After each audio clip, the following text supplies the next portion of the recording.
Okay. We are excited to kick off our third network showcase featuring Aaron Richards, a 2014 Missouri State University fellow. We're pleased to spotlight the Network Showcase platform, a series featuring subject matter experts from our network who are making significant contributions to their key professional fields. So today, Aaron will be talking about working for U.S. combatant commands, particularly U.S. combatant command missions in Europe and the Asia Pacific, and how fellows can learn more about U.S. defense priorities. So, on that note, I will hand things over to Aaron. Thanks again for your time today and looking forward to it. Good afternoon, everyone. My name is Aaron Richards. I currently work at UCOM as an intelligence analyst. And thank you, Tom and Evelyn, and the rest of the Rumsfeld Foundation for letting me speak today. I've always great to kind of offer back my insights and feedback from someone who's come out of the program. And so it's great to kind of share my my thoughts from working in the DoD spaces and from there. So yeah, today I'll be talking about working for combatant commands. As Tom had mentioned, I currently am at UCOM or European Command, and previously I was at Indo-Pacific Command at PACOM.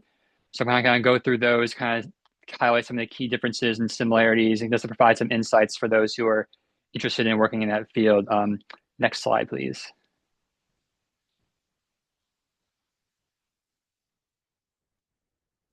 And so this is a highlight overall. The views that are expressed in today's briefing are that of my own and don't reflect the views of the U.S. government or the Department of Defense. Just to kind of highlight that these are some things I will be capturing, some viewpoints that are captured through, the websites or the different, media sites from both UCOM and the PACOM, but these are all my own views and opinions throughout the presentation. Next slide, please. So for today's agenda, again, we'll kind of go through first kind of what are U.S. combatant commands, kind of highlight a general overview of what they are and kind of how they support the DoD and President of the United States. Then moving on, we'll focus on European Command or EUCOM, where I'm currently employed at here in Europe. And then we'll move on to Indo-Pacific Command, Indo-PACOM, kind of highlight again kind of the key priorities, focus areas, kind of where the trajectory of their work is aligned to regarding kind of U.S. policy writ large. And then I'll go into kind of how does one learn more about U.S. defense priorities and national security areas, whether it's through media or just kind of being involved in different networking areas. So I'll kind of highlight opportunities for those in the network who wants to get into this field, but how can they actually actively go out and kind of learn about these different areas as well. Next slide, please. Okay, so combatant commands. So there are currently 11 different combatant commands, and they can kind of be broken up between geographic commands versus functional combatant commands. And so for myself, working at Indo-PACOM and EUCOM, those are obviously geographic commands. So it's breakdown between 6 geographic and 5 functional ones. And so for the geographic ones, they have their own AOR or area of responsibility. So for EUCOM, for instance, we cover here all of Europe as well as the Mediterranean Sea. And surprisingly, we also do cover Israel to some extent as well. And then, for Indo-Pacific Command, obviously it's, the Indo-Pacific region, everything from China to Australia to the Pacific Island countries, as well as Russia, that is split between both EUCOM and Indo-PACOM, and a different vast majority of other nations that are also in that region as well. And you have Southcom and Northcom, Southcom covering, Latin America and those areas of the world. Northcom is focused on, the homeland, North America. So a lot of it's kind of a homeland defense for the most part is kind of what it's structured towards. And then you have AFRICOM, kind of plain simple Africa, CENTCOM, Middle East, most in the MENA region, North Africa, Middle East. And then moving on to the functional commands, which are a little bit different, where they support the commands, all the different commands separately in one way or another. So for instance, you have Strategic Command or STRATCOM. They're responsible for managing and operating the U.S. strategic forces, i.e. nuclear weapon capabilities. And also you have, for instance, TRANSCOM. They, I believe they're located in Ohio, but TRANSCOM, for instance, is involved in helping other combatant commands and other components transport different equipment and artillery and different assets for U.S. military operations. So if you need to get certain tanks out to Europe for something, then TRANSCOM would be responsible for helping make that shift and making that movement of those goods from one theater to another. So that's kind of their big focus. And so that's kind of the general layout of those different commands. As you can see on the screen, that's kind of how the different emblems and kind of what they represent. And additionally, kind of once you go look at a combatant command, there's many different elements that are included in those. For instance, each of the commands kind of goes by the joint staff structure. For those who aren't familiar, excuse me, who aren't familiar with that, so all the different joint directorates, or the JDIRs as they're called, and they have J1. So you have the J1 or Joint Directorate 1, focusing on manning and personnel. The J2, which is what I'm involved in as an intelligence analyst, just focus on intelligence. Then you have 3 as well, focusing on operations, 4 logistics. J5 is plans, and all right down the way. So essentially, these different elements help, you know, kind of the main crux, I would say, more or less, for these different commands to focus on different elements of defense and national security policy. In addition to those JDIRs or the joint directorates, you also have other components and elements involved within a combatant command. So, for instance, with INDOPACOM specifically, you have different elements such as USFJ and USFK, or U.S. Forces Korea, U.S. Forces Japan. Those are also elements as part of a larger combatant command, and so the same thing happened in EUCOM as well. There's different separate elements that are involved in the greater COCOM. Additionally, there's different elements across the different military services. So for each different combatant command, you have a marine element, but at least for the geographical ones, I should say, you have a marine element, Navy, Army, Air Force, so on and so forth. So each of those commands has an element just for those who are involved in the plans, policies, and the guidance regarding the different military element as well. And so, as you can see, these combatant commands are very large beasts, but they do play a critical role in helping provide guidance and recommendations to the United States president via the SecDef or Secretary of Defense, as well as leaning on the Joint Staff for some consideration as well.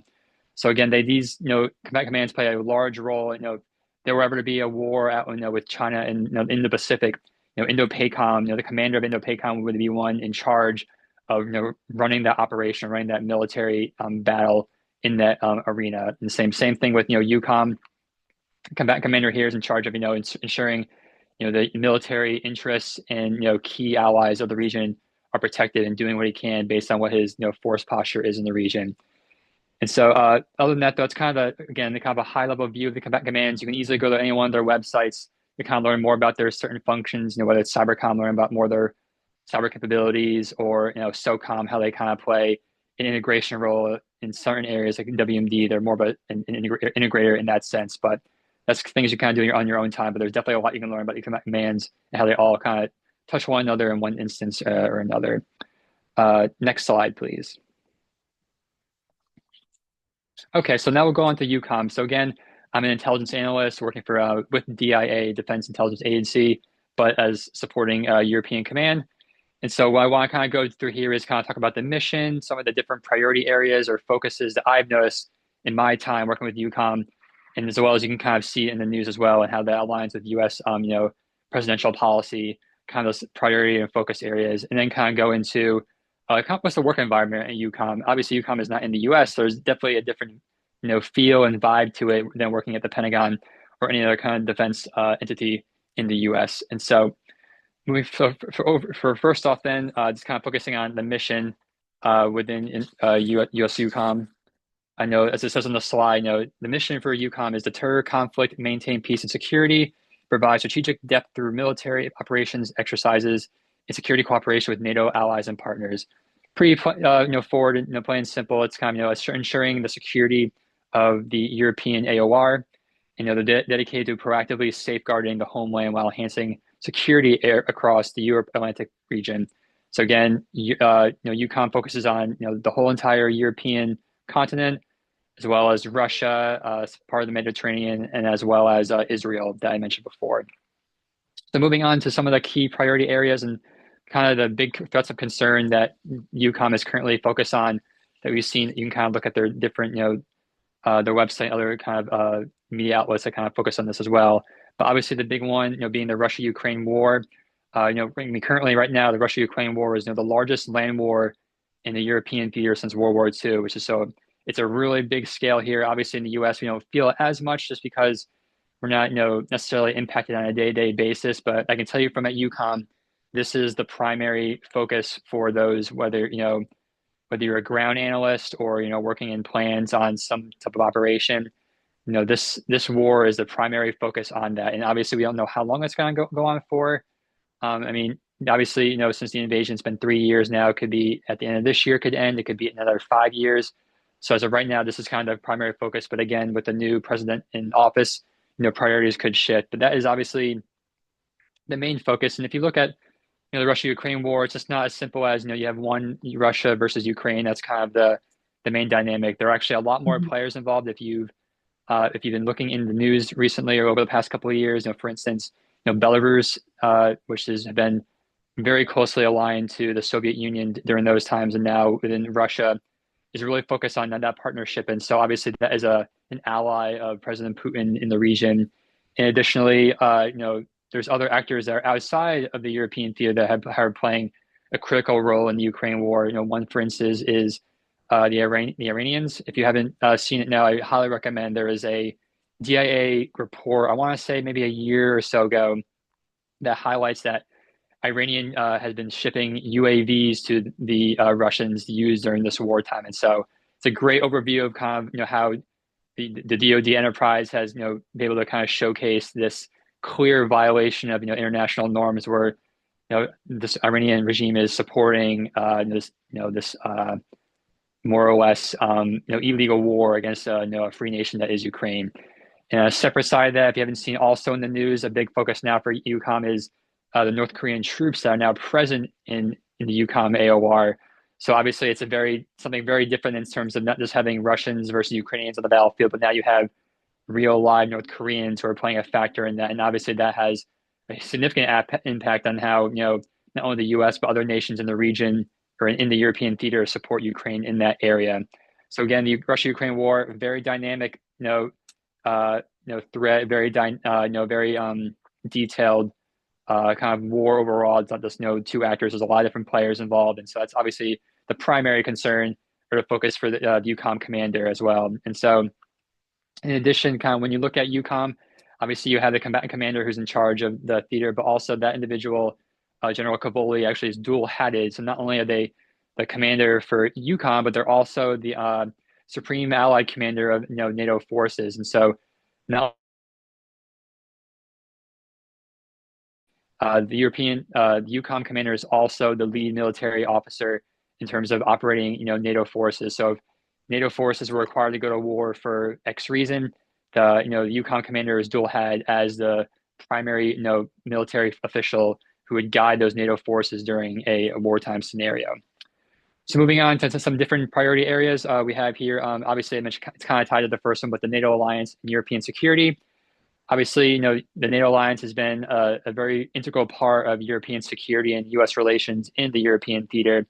So it's obviously a really big focus for EUCOM. For me personally, there are many examples in my office where you're working with NATO allies on a regular basis. Obviously, there's restrictions on depending on things you can share and not share. But overall, I mean, the NATO alliance is something that the U.S. is heavily dependent on and really relies upon, especially in kind of addressing the Russian threat, which is obviously a bigger issue, each and every day, given what they're doing in Ukraine. And so you just have, that's a big focus for us. And now when you have Finland and Sweden now in NATO, it's obviously even a larger conglomerate of nations who are involved in the security alliance. So it's just another example of an issue that the U.S. European Command is really focused on: is maintain that alliance. How can we leverage them?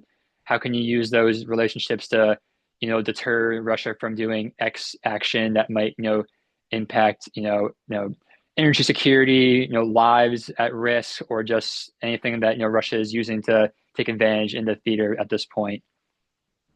Additionally, one kind of focusing also on the European security theater kind of ties into, the U.S. has many allies. Obviously, they have, military weaponry deployed in theater. For instance, the U.S. had announced, I believe it was last year, they're going to deploy on a rotational basis missiles in Germany.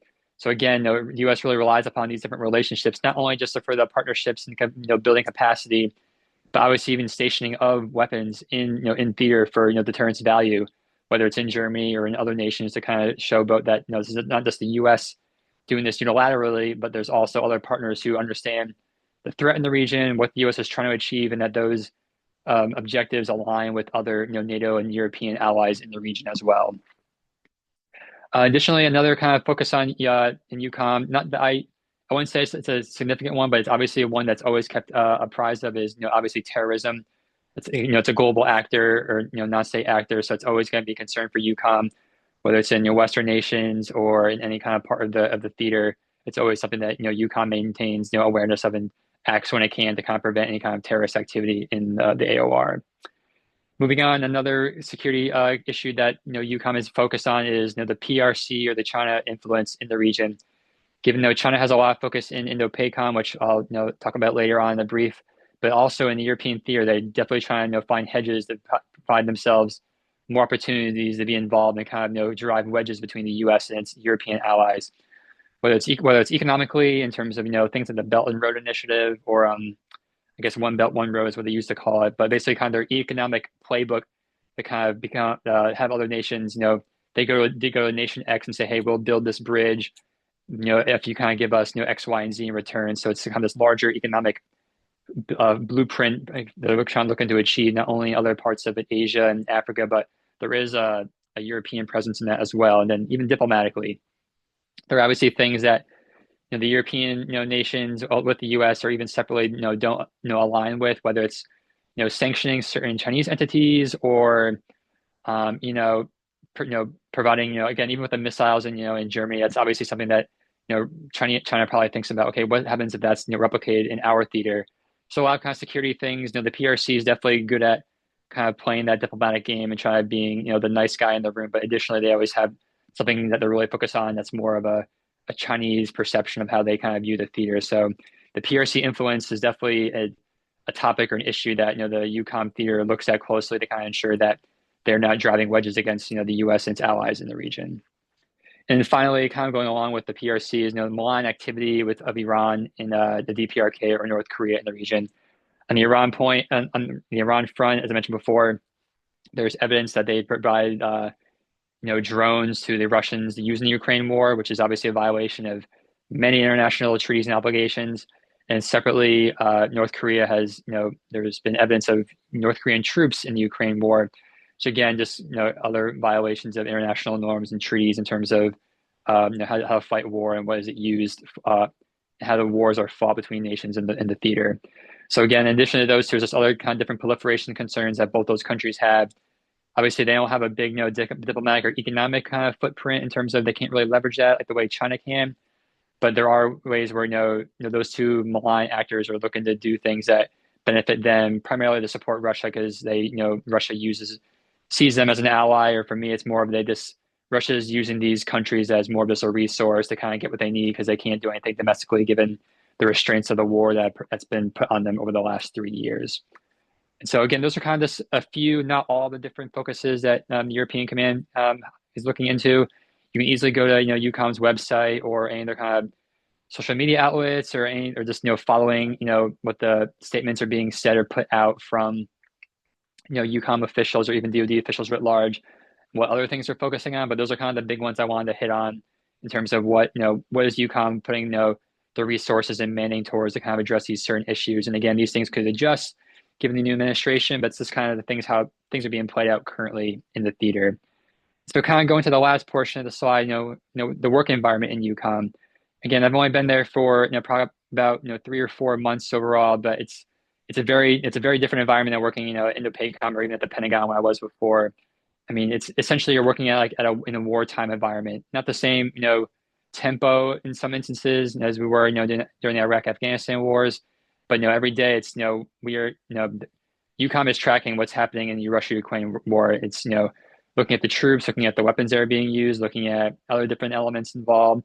It's it's a very high tempo and high visibility combatant command to be in, just be given kind of the churning that goes along in the combatant command, and obviously the big focus of the war, not only in the U.S. but globally in the theater, and how a lot of the allies look to us for help in terms of whether it's supplying things to Ukraine or for intelligence or just support in other different areas. So it's obviously a big issue in that area. So it's a great place to work if you want to kind of get in that fast paced kind of wartime environment and kind of learn all the tricks and trades of how the engine kind of runs within the U.S. government.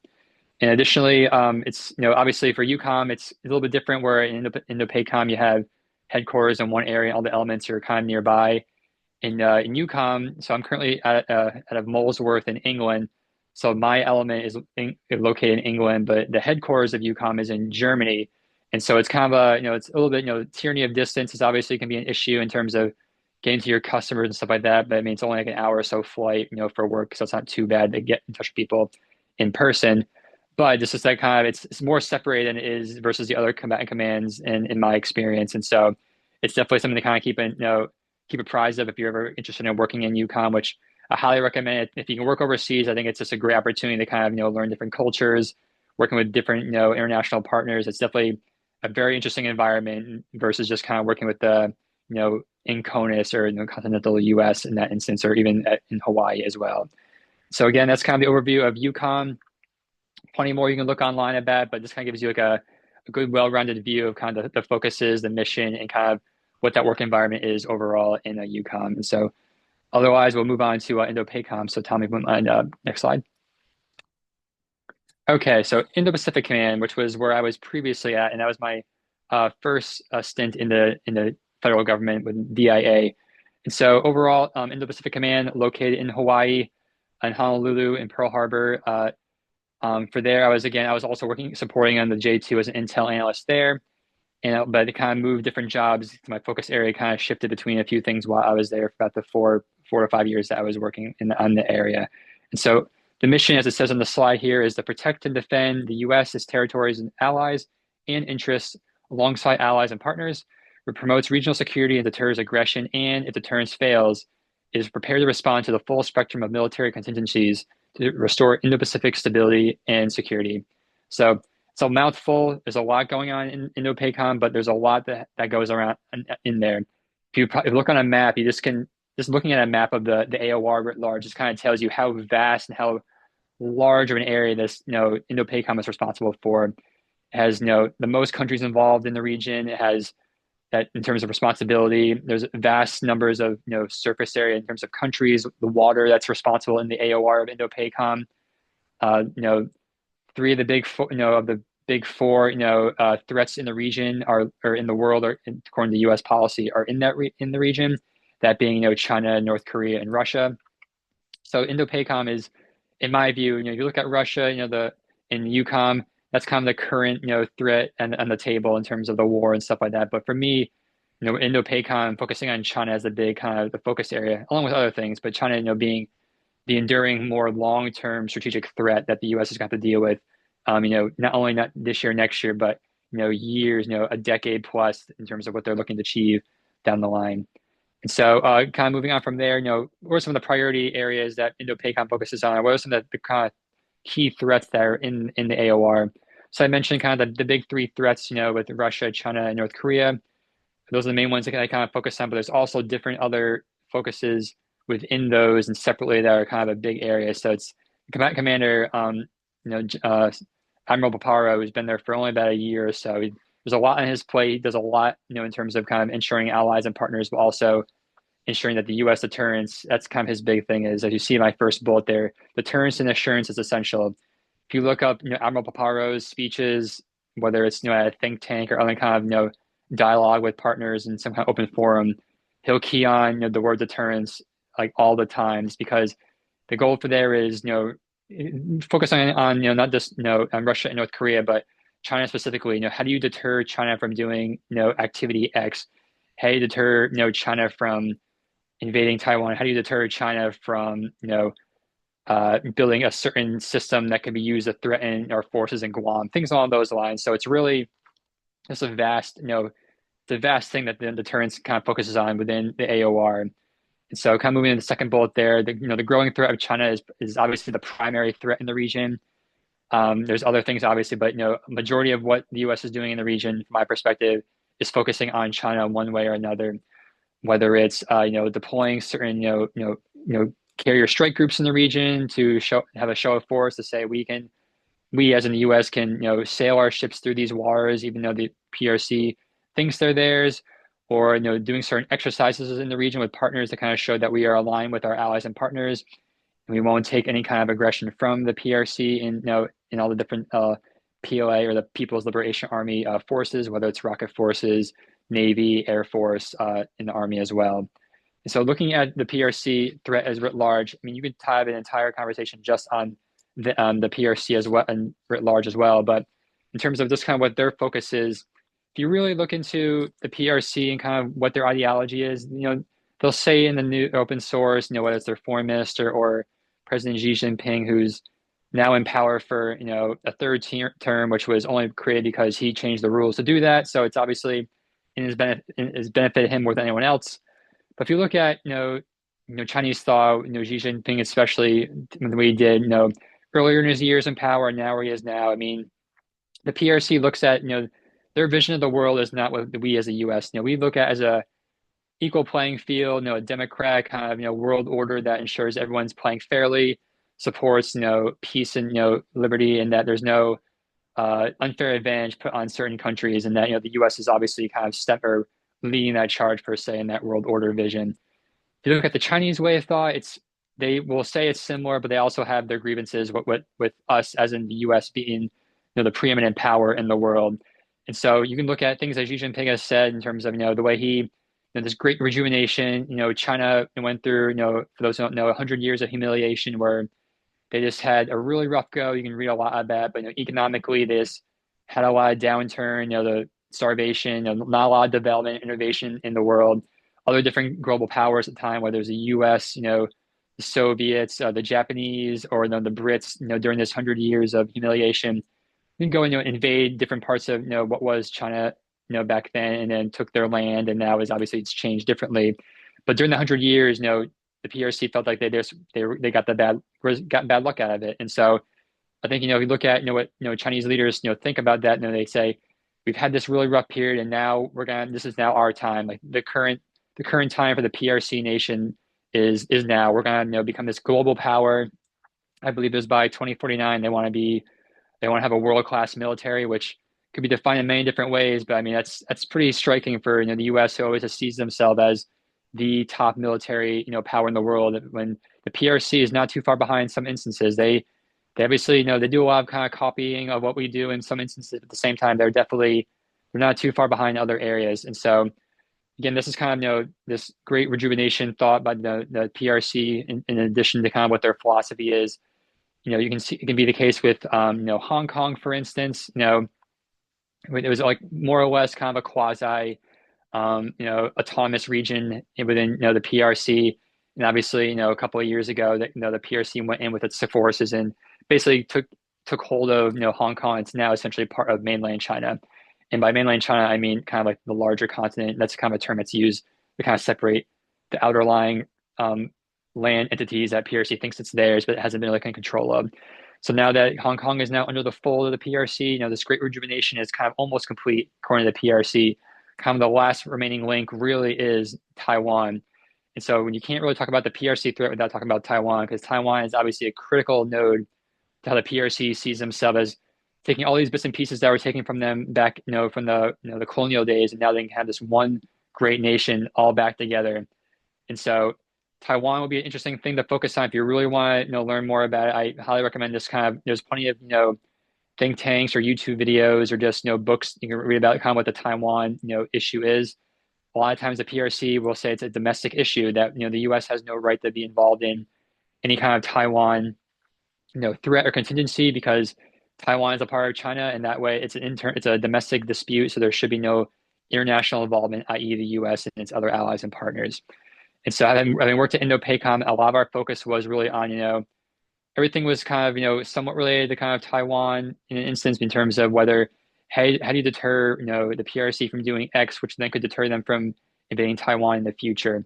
So there's just a lot of different elements of that, but Taiwan, super important ally of the U.S. Obviously, they're not a recognized nation under UN definition, but they have a lot of value to the U.S. Whether it's security partnerships, the semiconductor topic is a really big one where they have a very big investment in their semiconductor industry, which is obviously really important to the development of technologies, weapons, computers, stuff like that. So there's obviously a really big economic impact they have. And obviously they become more or less they've been an independent state, but although they can't say that out loud because then that will probably be a red line for the PRC. But nonetheless, that's one element of the larger PRC issue in addition to other things as well, whether it's economic influence. I mentioned before the PRC not only in Europe but kind of around the world using their Belt and Road Initiative or their economic roadmap to gaining influence around the world. They kind of use that as kind of like a tool to gain influence elsewhere, whether it's investing in a certain nation, but then maybe not doing a great job at these different projects, whether it's building bridges or other infrastructure, and then putting these nations who are on have to pay the Chinese are now in debt because they can't afford all these things that they originally said they could do. So it's kind of like a debt trap, more or less, depending on how you look at it. And additionally, even if you look into the PRC, what they do in the region, in the Pacific writ large, plenty of other things where they kind of butt heads with other nations, whether it's India. If you haven't known, there's still a long border dispute between India and the Chinese. In 2020, there was a big kind of actually like a military, not military, but there was a bit of a conflict between both nations where some soldiers got into a scuffle and then it led to this ongoing border crisis. Additionally, if you ever want to look into how the PRC defines the South China Sea, obviously there's a lot of value in knowing in the South China Sea for different natural resources, shipping lanes and stuff like that. And obviously, but the PRC basically claims the South China Sea as all of theirs in their map, whereas other nations, whether it's the Philippines, Vietnam, somewhat Taiwan, and I guess Malaysia too, all these different Indo-Pacific nations have their own say in what they think are the borders. And so obviously, China says one thing and the Philippines says another thing. That's going to cause some friction.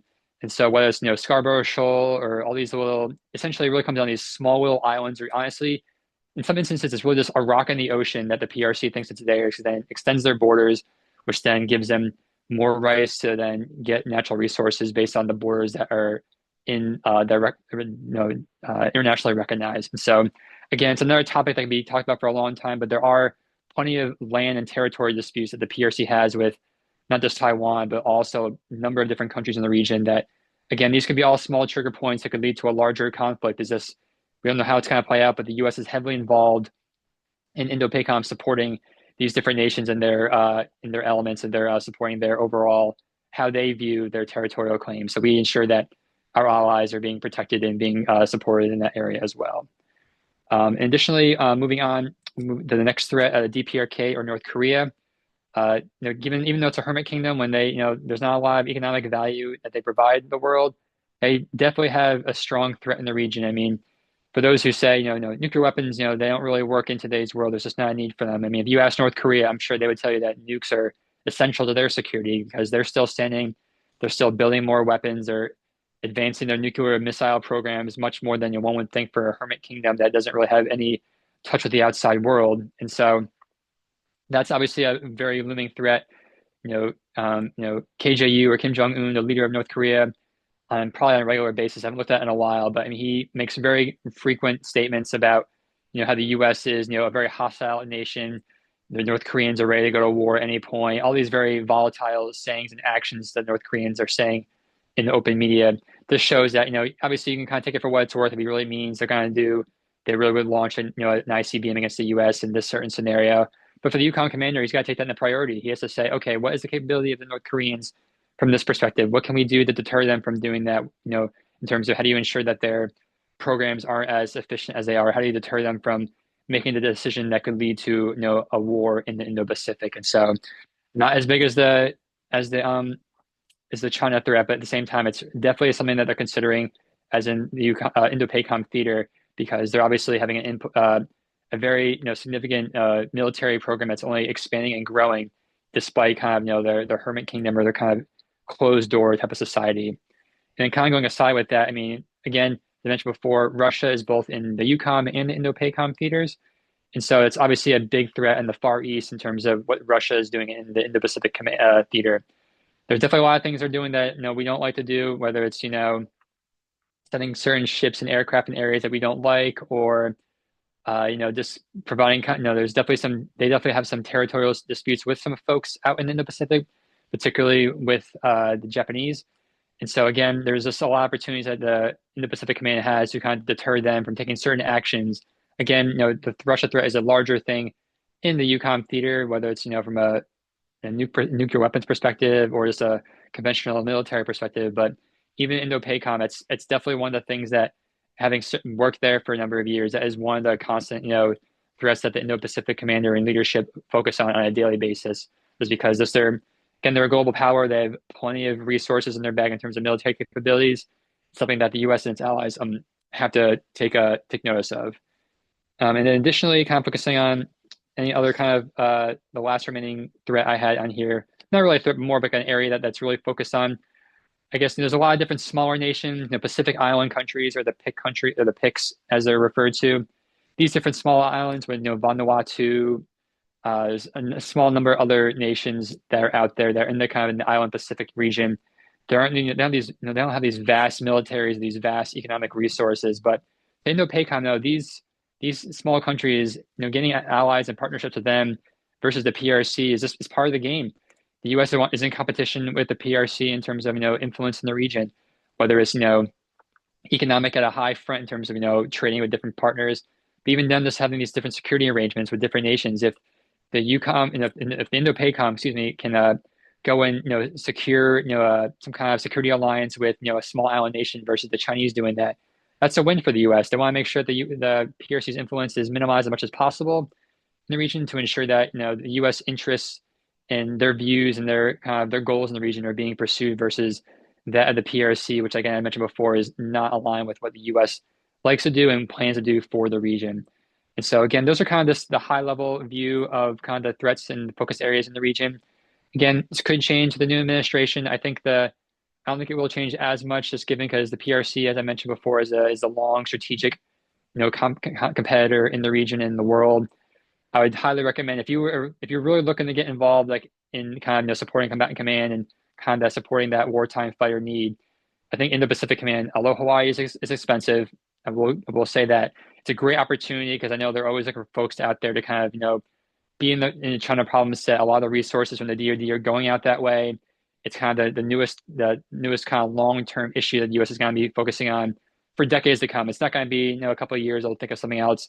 I truly believe that, Indo-PACOM and the DoD writ large are going to be focusing on the China threat, for decades, just because of what the PRC has said they want to do in the next coming decades and what they are doing currently, whether it's doing these ad hoc military exercises around Taiwan, which is obviously very confrontational and very, volatile to the region, or, supporting, North Korea and Russia and their different kind of adventures that we obviously do not like. And so kind of going to the bottom of the slide, what was it like working Indo-PACOM? So I was there for about 4 years, again, as focusing as an intel analyst. Again, a lot of the focus is on the China threat, but there are opportunities to work on in many different areas. You can be an analyst for a PIC country. You can focus on plans and policy side of the house. But being in Hawaii, it's obviously a little bit further away from home. Not as it's further away than it is for me in the East Coast here at UConn. But obviously, you're kind of more separate from kind of the rest of the world. But I would say the focus out there is not, is it's going growing day by day. It's just like based on kind of what the combatant commander's current agenda is out there of deterrence and assurance. He's really focusing on using the messaging space as a tool to send the PRC messages that say don't mess with the U.S. in these areas because we're going to do something in return. So it's a great opportunity to kind of be involved in what's going to be a big focus area for the U.S. government for decades to come. And so I highly recommend folks at least kind of look more into what the Indo-PACOM is all about, where they kind of touch in the region, what's opportunities there. Again, there's a lot of traveling opportunities and this kind of understanding more about an area that's a really big focus for the U.S. government moving on. And so moving on, we'll go into the next slide. Okay. So how for someone, whether, if you're just getting, for instance, you're just graduating or you're soon to graduate from, your program and you're trying to figure out, how do I learn more about, U.S. defense and national security policy? Obviously, you can, go on TV and just, look at CNN or any kind of other news networks and, see what's being said in open source. But there's a lot of things you can use, I think, to get a better understanding of what's the U.S. focus on from a defense and national security perspective. And so the first thing as on the slide says, U.S. national security and defense policy documents. The new administration, they'll be writing a new national defense strategy and a new national security strategy. Those are the primary documents that the rest of the DoD aligns their strategies and policies towards. So, President Trump says, we want to focus more on the North Korea threat. And bam, that statement then trickles down to the rest of the combatant DoD, to the combatant commands, and how they want to implement that direction from, President Trump. And so make sure to be on the lookout for when those are developed. I assume they'll develop those within the first year of the administration. It's usually how it goes, usually about a 1 year turnaround, depending on the timetable.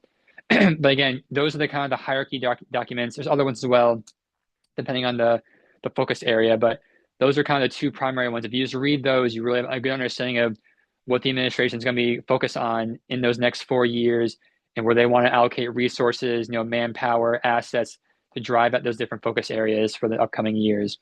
And additionally, though, a good resource is to kind of, what is the U.S. budget, allocation of funding going towards? Whether it's, you can find a lot of these things, in open source, whether it's, listening to different, congressional hearings that kind of outline, hey, this hearing's about, adding funding to this project, or this funding, or this, Senate hearings about, upping the number of, aircraft carriers we want to have in the U.S. Navy. Using stuff like that really gives you a better sense of, okay, what's the U.S. going to put its funding towards? The president says, I want to focus on these things, and then Congress will use the power of the purse to implement, the funding that goes towards those different efforts. So again, I think if you're able to kind of track the budgeting or what the U.S. is putting their finances or what their resources towards, that gives you a good sense of what the U.S. is going to be kind of postured towards in terms of a defense and a national security perspective. Secondly, a big thing I always kind of recommend, I kind of mentioned before, is a lot of these senior officials, outside of like the White House, I'm talking about those like the SecDef or combatant commanders or other kind of senior officials at the Pentagon.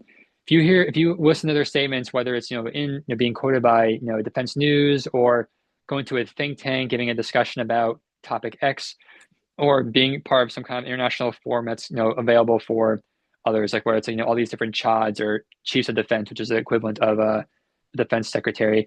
All these kind of open forums or statements that these officials are making are a great resource to kind of learn about what they're doing and what the Pentagon and the DoD enterprise is doing.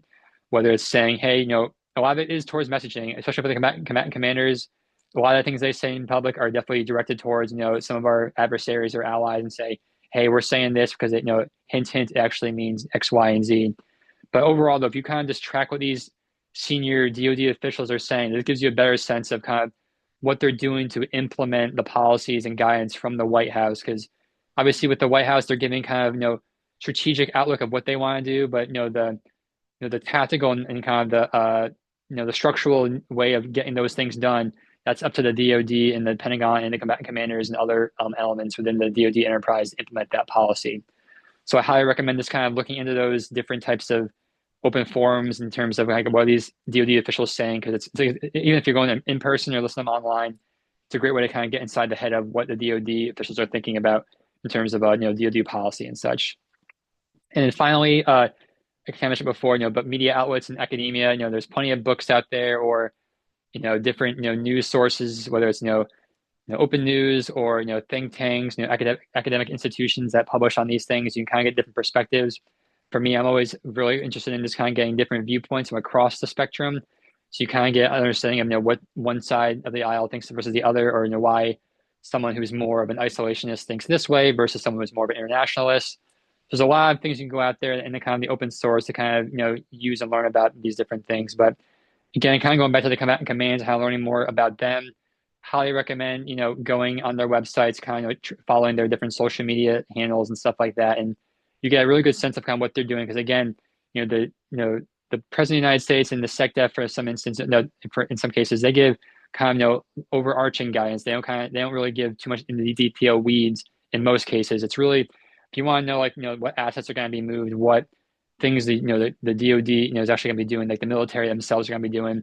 Those kind of combatant commander officials can kind of give you better insight in terms of what's going to be happening in the theater in real time, to whom and to what, and stuff like that. And so it's kind of an overview of how one can kind of better situate themselves and kind of learn about the U.S. defense and national security priorities overall. And so I think that's all I have. I think the next slide is just my contact information. So again, thanks for you all for kind of tuning in and kind of listening about my experience at UCOM INDOPACOM. There's my contact information if you ever want to reach out to me and ask questions about what's it like working at each one, or even opportunities at each command. It's been I think it's a great opportunity for someone for me coming from. I always thought I wanted to do more of an academic background, but then once working for DIA and now at the Combatant Commands, if you really want to be involved in supporting like a real wartime fighter, i.e., a four-star general or admiral, I couldn't I couldn't recommend enough working at a Combatant Command. You get to learn the inner workings of the joint staff structure, how all the different elements and components of the U.S. government come together. Has a combatant command, get work with the Pentagon, has it, get direction from, the White House and other elements of, the DoD enterprise. It really just gives you a good sense of how, there's a lot of impact to it too. And there have been plenty of times when I brief a four-star and I think I really made an impact because, I would say one thing and then, days, weeks, months down the line, he would, act on that based on X activity.